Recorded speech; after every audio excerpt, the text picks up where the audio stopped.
Topic waa mawduuc about ku saabsan time waqtiga batiwan qaybta koowaad.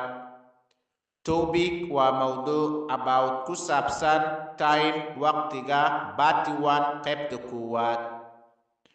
Good morning, subax wanaagsan.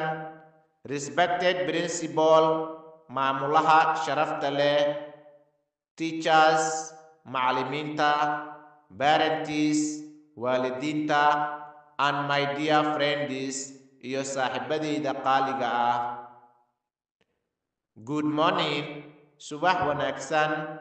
Respected principal, maamulaha sharafta leh, teachers, macallimiinta, parents, waalidiinta, and my dear friends, iyo saaxiibadeyda qaaliga ah. My name is Lul Liban Ali. Magacaygu waa Lul Liban Ali. My name is Lul Liban Ali. Magacaygu waa Lul Liban Ali. Today, maanta, I am here halkan waxaan u joogaa to share you inaan idinla wadaago the importance of time, muhiimadda uu leeyahay waqtiga. Today, maanta, I am here halkan waxaan u joogaa to share you inaan idinla wadaago the importance of time, muhiimadda uu leeyahay waqtiga.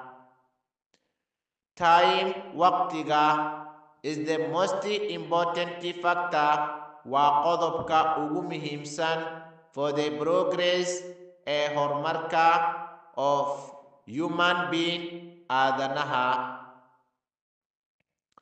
Time, waqtigu, is the most important factor, waa qodobka ugu muhiimsan for the progress ee horumarka of human being, aadanaha.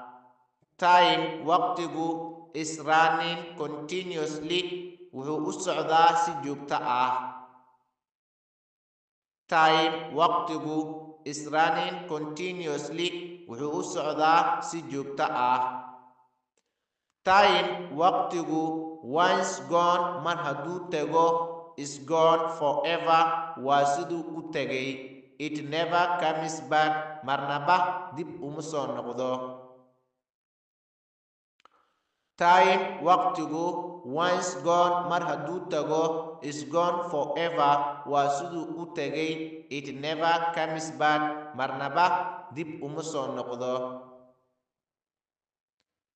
Time, waqtigu, gives, wuxuu siiyaa equal opportunities, fursad loo wada siman yahay to all, dhammaanteed. It doesn't say, ma dhaho, the poor waa faqiir, or rich waa taajir, young wuu yar yahay, or mise old wuu weyn yahay, healthy caafimaaduu qabaa, or mise sick wuu xanuunsan yahay. Intoodaba waqtiga ma dhaho. Time, waqtigu, gives, wuxuu siiyaa equal opportunities, fursad loo wada siman yahay to all, dhammaanteed. It doesn't say, ma dhaho, the poor waa faqiir, or rich waa taajir, young wuu yar yahay, or old ama wuu weyn yahay, healthy caafimaad ayuu qabaa, or mise sick wuu xanuunsan yahay. Waqtiga intoodaba ma dhaho.